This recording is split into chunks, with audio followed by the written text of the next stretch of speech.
ನಿಮಿಷದಲ್ಲಿ ನಮ್ಮ ಕಷ್ಟಗಳನ್ನು ಪರಿಹರಿಸುವ ದೇವಿ ನಿಮಿಷಾಂಬ. ನಿಮಿಷಾಂಬ ದೇವಾಲಯ ಎಂದು ಕರೆಯಲ್ಪಡುವ ನಿಮಿಷಾಂಬ ದೇವಾಲಯವು ಕರ್ನಾಟಕದ ಹೃದಯ ಭಾಗದಲ್ಲಿ ಆಧ್ಯಾತ್ಮಿಕ ಭಕ್ತಿಯ ಪ್ರಮುಖ ಕೇಂದ್ರವಾಗಿದೆ.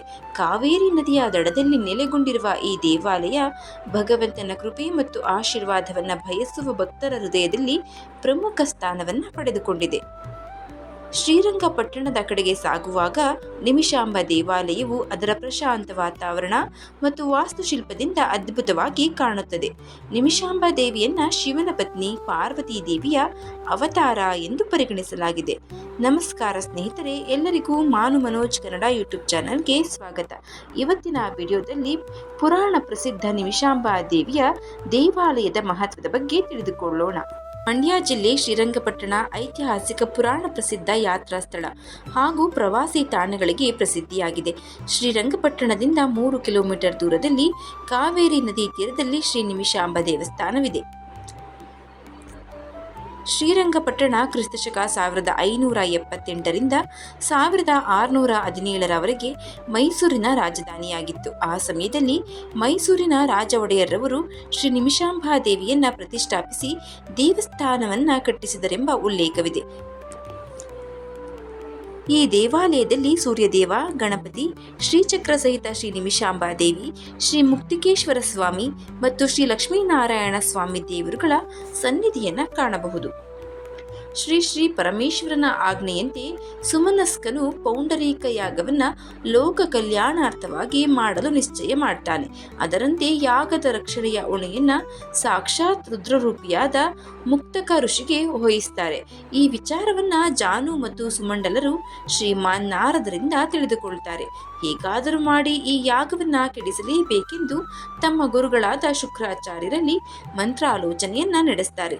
ಜಾನು ಮತ್ತು ಸುಮಂಡಲರು ತಮ್ಮ ಮಂತ್ರಿಗಳಾದ ಶೂರಬಾಹು ಮತ್ತು ಘಟೋದರರಿಂದ ಒಡಗೂಡಿದ ಸೈನ್ಯವನ್ನ ಕಳುಹಿಸುತ್ತಾರೆ. ಇವರ ಸೈನ್ಯವನ್ನ ಕ್ಷಣಾರ್ಧದಲ್ಲಿ ಮುಕ್ತಕನು ಸಂಹಾರ ಮಾಡ್ತಾನೆ.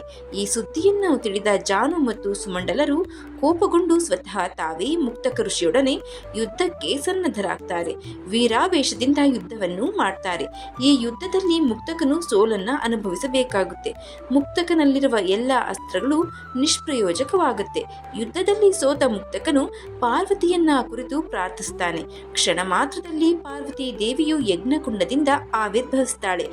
ಜಾನು ಮತ್ತು ಸುಮಂಡಲರು ಯಾವುದೇ ಆಯುಧದಿಂದ ತಮ್ಮ ಸಂಹಾರ ಆಗಬಾರದೆಂದು ಬ್ರಹ್ಮನಿಂದ ಹೊರಪಡೆದಿದ್ದನ್ನ ತಿಳಿದ ಪಾರ್ವತಿ ದೇವಿಯು ತನ್ನ ದಿವ್ಯ ದೃಷ್ಟಿಯಿಂದ ನಿಮಿಷ ಮಾತ್ರದಲ್ಲಿ ಅವರನ್ನ ಸಂಹರಿಸ್ತಾಳೆ.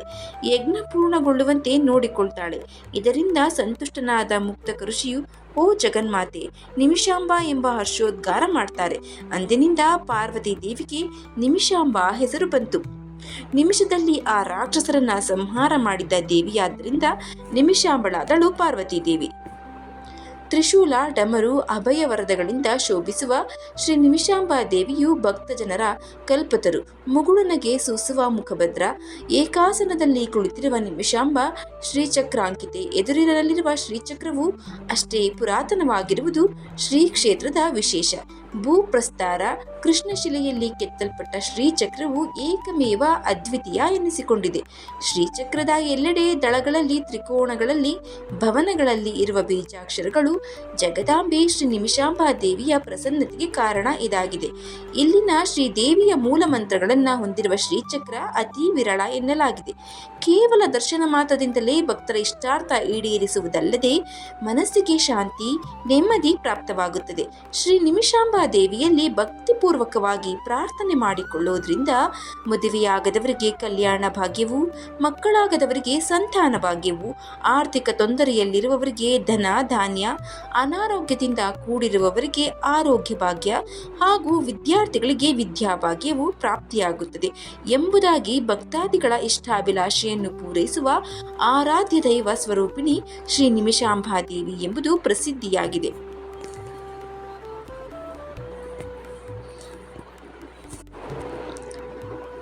ಇನ್ನು ನಿಮಿಷಾಂಬಾ ದೇವಾಲಯದ ಮುಖ್ಯ ಅಂಶಗಳು ಪವಿತ್ರ ಸ್ಥಳವಾಗಿರುವ ಕಾವೇರಿ ನದಿಯ ದಡದಲ್ಲಿರುವ ನಿಮಿಷಾಂಬ ದೇವಾಲಯ ಕರ್ನಾಟಕದ ಆಧ್ಯಾತ್ಮಿಕ ಕೇಂದ್ರಗಳಲ್ಲಿ ಒಂದು.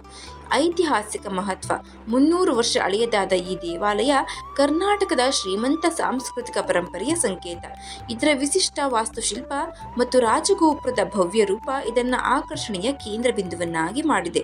ನಿಮಿಷಾಂಬೆಯ ಪೂಜೆಯು ಭಕ್ತರಿಗೆ, ವಿಶೇಷವಾಗಿ ವಿವಾಹ ಪ್ರಸ್ತಾಪಗಳನ್ನು ಪಡೆಯಲು ಬಯಸುವವರಿಗೆ ವಿಶೇಷವಾದ ಆಶೀರ್ವಾದವನ್ನು ತರುತ್ತದೆ.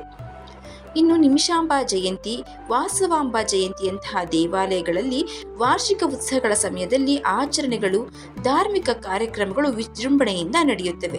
ಶ್ರೀರಂಗಪಟ್ಟಣದ ನಿಮಿಷಾಂಬಾ ದೇವಸ್ಥಾನದ ಹೊರತಾಗಿ ಕರ್ನಾಟಕದಲ್ಲಿ ನಿಮಿಷಾಂಬಾ ದೇವರಿಗೆ ಸಮರ್ಪಿತವಾದ ಮತ್ತು ಪಕ್ಕದ ರಾಜ್ಯದಲ್ಲೂ ದೇವಾಲಯಗಳು ಇರುವುದನ್ನು ಕಾಣಬಹುದು. ಉದಾಹರಣೆಗೆ ಬೆಂಗಳೂರಿನ OTC ರಸ್ತೆಯಲ್ಲಿರುವ ನಿಮಿಷಾಂಬಾ ದೇವಾಲಯ ಸುಮಾರು 300 ವರ್ಷಗಳಷ್ಟು ಹಳೆಯದು ಎಂದು ನಂಬಲಾದ ನಿಮಿಷಾಂಬಾ ದೇವಾಲಯವು ಕರ್ನಾಟಕದ ಶ್ರೀಮಂತ ಸಾಂಸ್ಕೃತಿಕ ಪರಂಪರೆಯ ಸಂಕೇತ. ಇದನ್ನು ಮುಮ್ಮಡಿ ಕೃಷ್ಣರಾಜ ಒಡೆಯರ್ ಆಳ್ವಿಕೆಯಲ್ಲಿ ಕ್ರಿಸ್ತಪೂರ್ವ 1610 ಮತ್ತು 638 ನಡುವೆ ರಾಜ ಒಡೆಯರ್ ನಿರ್ಮಿಸಿದರು ಎಂದು ಹೇಳಲಾಗಿದೆ. ನಿಮಿಷಾಂಬಾ ದೇವಾಲಯದ ಆವರಣವನ್ನು ಪ್ರವೇಶಿಸಿದ ತಕ್ಷಣ ವಿಸ್ಮಯ ಮತ್ತು ಭಕ್ತಿಯನ್ನು ಪ್ರೇರೇಪಿಸುವ ವಾಸ್ತುಶಿಲ್ಪದ ಸಮೃದ್ಧಿ, ಅದ್ಭುತ ನೋಟ ನಾವು ಅನುಭವಿಸಬಹುದು. ದೇವಾಲಯವು ರಾಜಗೋಪುರ ಎಂದು ಕರೆಯಲ್ಪಡುವ 7 ಅಂತಸ್ತಿನ ಬೃಹತ್ ಪ್ರವೇಶ ಗೋಪುರದೊಂದಿಗೆ ಒಂದು ಸಣ್ಣ ಸಂಗಮವನ್ನು ಹೊಂದಿದೆ. ಇದು ಪುರಾಣ ಪ್ರಸಿದ್ಧ ನಿಮಿಷಾಂಬಾ ದೇವಿಯ ದೇವಾಲಯದ ಮಹತ್ವ. ಸ್ನೇಹಿತರೆ, ನೀವು ಕೂಡ ಮೈಸೂರಿನ ಶ್ರೀರಂಗಪಟ್ಟಣಕ್ಕೆ ಹೋದಾಗ ನಿಮಿಷಾಂಬಾ ದೇವಿಯ ದರ್ಶನ ಮಾಡೋದನ್ನು ಮರೆಯದಿರಿ. ಈ ಮಾಹಿತಿ ನಿಮಗೆ ಇಷ್ಟ ಆಗಿದ್ದರೆ ದಯವಿಟ್ಟು ಶೇರ್ ಮಾಡಿ, ಲೈಕ್ ಮಾಡಿ. ವಿಡಿಯೋ ಬಗ್ಗೆ ನಿಮ್ಮ ಅನಿಸಿಕೆ, ಅಭಿಪ್ರಾಯವನ್ನು ಕಮೆಂಟ್ ಬಾಕ್ಸ್ನಲ್ಲಿ ತಿಳಿಸಿ. ಚಾನಲ್ನ ಇನ್ನೂ ಸಬ್ಸ್ಕ್ರೈಬ್ ಮಾಡ್ಕೊಂಡು ನೋಡ್ತಾ ಇದ್ದರೆ ದಯವಿಟ್ಟು ಸಬ್ಸ್ಕ್ರೈಬ್ ಮಾಡಿಕೊಂಡು ನೋಡಿ. ಧನ್ಯವಾದಗಳು.